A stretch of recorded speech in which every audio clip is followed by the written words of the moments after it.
اور وہاں آ کر اپنے بتوں کی عبادت کرتے اور چڑھاوے چڑھاتے تھے۔ لوگ جب آئے تو دیکھ کے حیران ہو گئے کہ ان کے بت سارے کے سارے توڑ دیے گئے تھے۔ نمرود کہنے لگا یہ کام کس نے کر دیا ہمارے بتوں کے ساتھ؟ تو لوگ کہنے لگے اور کوئی بھی نہیں، ابراہیم ہو سکتے ہیں، کیونکہ وہ بتوں کے خلاف ہیں اور لوگوں کو بتوں کی عبادت سے منع کرتے ہیں۔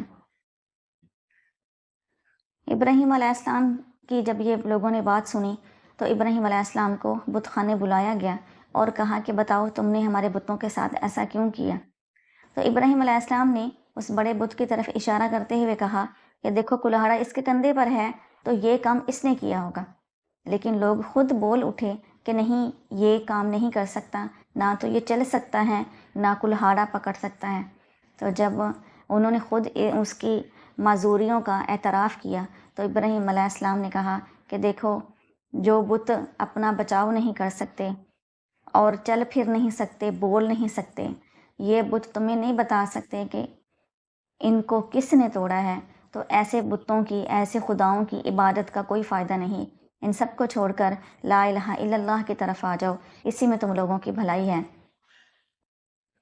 لیکن نمرود کا غصہ تھا کہ اور زیادہ بڑھ گیا تھا۔ نمرود نے کہا کہ ابراہیم علیہ السلام کو آگ میں ڈال دیا جائے۔ بہت دیر تک آگ جلائی گئی۔ جب آگ بہت زیادہ بڑھ گئی تو ابراہیم علیہ السلام کو آگ میں ڈال دیا گیا۔ ابراہیم علیہ السلام کو جس جگہ میں آگ میں ڈالا تھا وہ جگہ نمرود کے محل کے قریب تھی، اور نمرود کے محل میں ایک بہت بڑا ستون تھا جس کے اوپر کھڑا ہو کر وہ لوگوں سے خطاب کرتا تھا۔ اس ستون کے اوپر چڑھ کر ابراہیم علیہ السلام کو آگ میں دیکھا جا سکتا تھا۔ نمرود وہاں کھڑا ابراہیم علیہ السلام کو دیکھ رہا تھا اور انتظار میں تھا کہ ابھی معاذ اللہ ابراہیم علیہ السلام جل کے ختم ہو جائیں گے، لیکن اللہ تعالیٰ نے آگ کو حکم دے دیا، یا نار کونی بردا و سلاما علی ابراہیم، اے آگ تو ابراہیم کے لیے ٹھنڈی اور سلامتی والی ہو جا۔ باقی ساری آگ وہیں پر تھی جہاں پر ابراہیم علیہ السلام بیٹھے تھے، تو آپ آگ میں نہیں بلکہ بلور کے تخت کے اوپر بیٹھے ہوئے تھے، اور آپ کے چاروں طرف پھول اگ گئے تھے، آپ باغ کے اندر بیٹھے ہوئے تھے۔ یہ سب دیکھ کر نمرود بڑا حیران تھا، لیکن پھر بھی اللہ کی توحید کو نہیں مان رہا تھا۔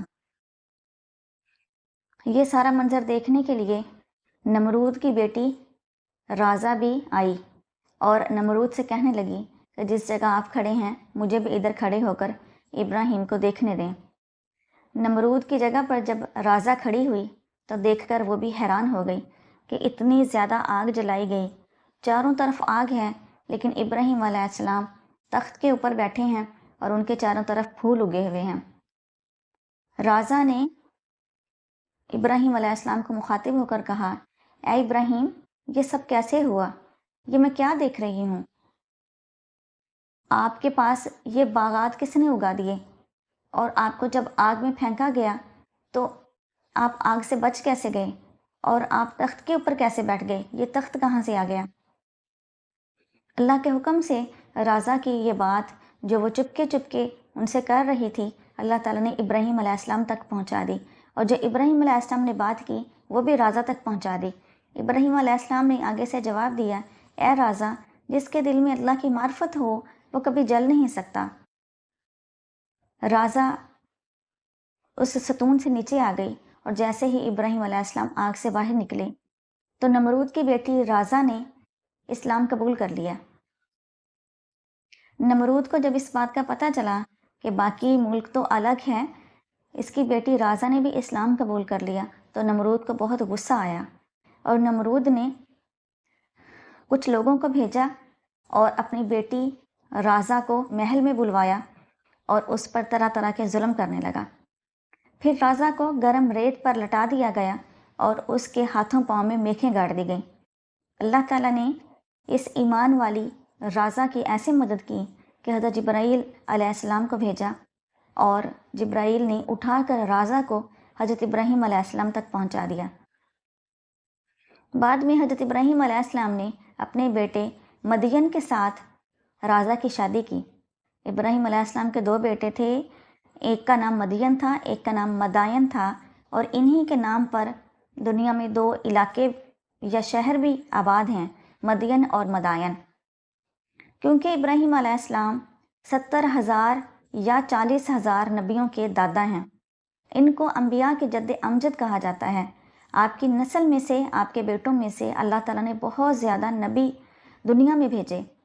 تو رازہ جو کہ مدین کی بیوی تھیں، ابراہیم علیہ السلام کی بہو بنی، ان کی نسل میں سے اللہ تعالیٰ نے بہت سارے انبیاء پیدا فرمائے۔ کیونکہ یہ ایمان والی تھیں تو اللہ تعالیٰ نے ان کو بہت سعادتیں بخشیں اور بہت سارے انبیاء کی یہ والدہ بن گئیں۔